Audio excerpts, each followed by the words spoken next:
Hello and welcome to the Geek Legion of Doom. Today I'm going to be reviewing Fast and Furious 7.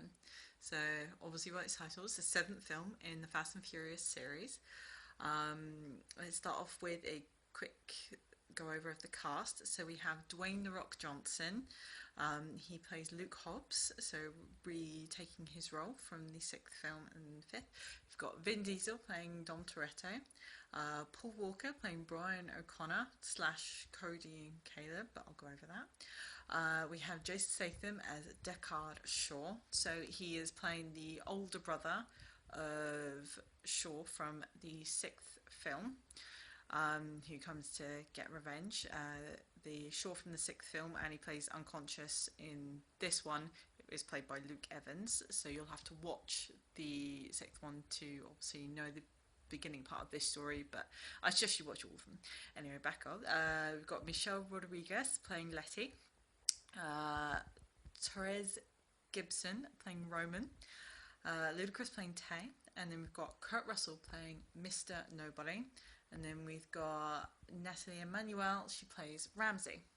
Okay, so to start off, this film is basically obviously carrying on from the sixth one. Basically, the older Shaw has seen that what's happened to his brother and has vowed revenge on Dominic and all the others. So basically, I'll do it stage by stage. So basically, he blows up Dom's house, threatening to kill Dom's family. Obviously, O'Connor is married to Dom's sister Maya.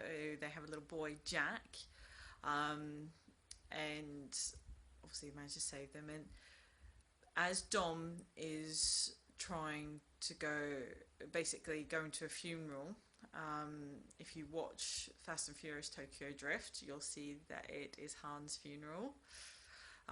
So he basically goes and drives after Shaw. And Mr. Nobody kind of comes in and stops him from kind of going all out on Shaw, but Shaw's obviously got a gun and could kind of kill him. Anyway, and basically he said to Dom, he goes, look, I will help you capture Shaw if you get someone for me. And basically he wants him to get this person, Ramsey, who's created a software called God's Eye, which can find anyone anywhere. No one can hide from God's Eye. So as as it kind of progresses, there's some brilliant action. I think it's a really well-made film. Everything's plotted out quite well.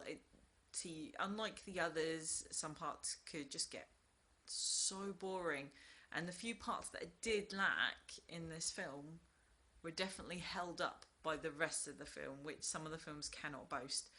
I really enjoyed some of the stunts, and I really enjoyed the acting in this one. I thought everyone really, really pushed it in this one, and I thought it made a lot of their acting better. Don't get me wrong, there are some actors that are just really but then other ones I thought were really well done, and I was pleasantly surprised by Dwayne Johnson, The Rock Johnson. I couldn't believe it. I actually thought he did really well with this, and he was quite funny. Don't say it's probably because he's hardly in it, which it probably might be the case, but I actually found it really entertaining. Going back to the stunts, I thought the stunts were brilliant. I had to research it just to make sure I was 100% correct. Only 10% of the film itself had CGI. Everything else was stunt related. The whole chucking cars out of planes was all real people. Real.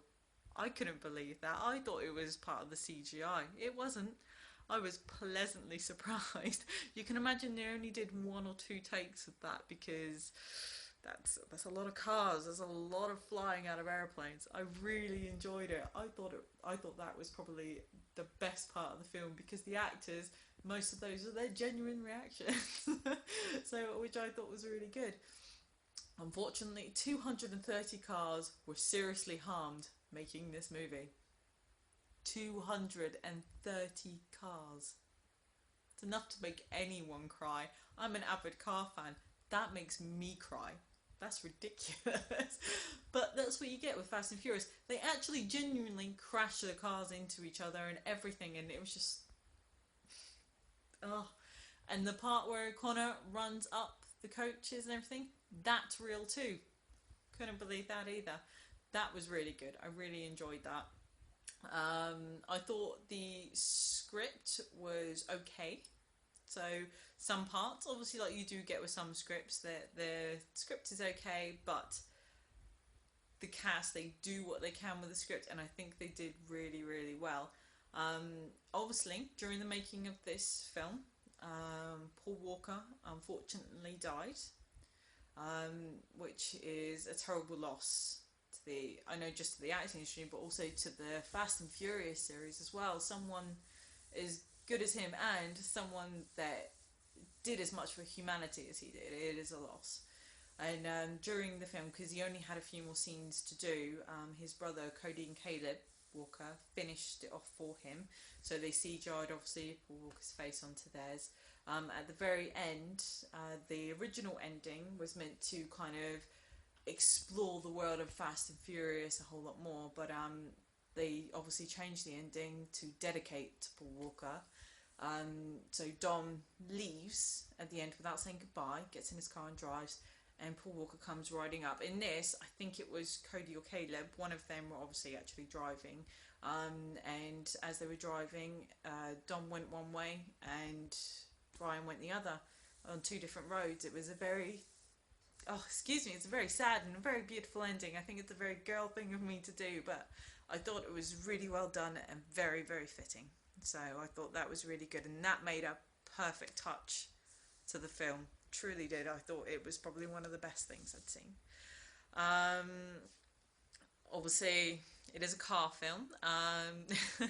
Most girls probably won't like it, but I'm a big Jason Statham fan, so I would probably watch it again and again.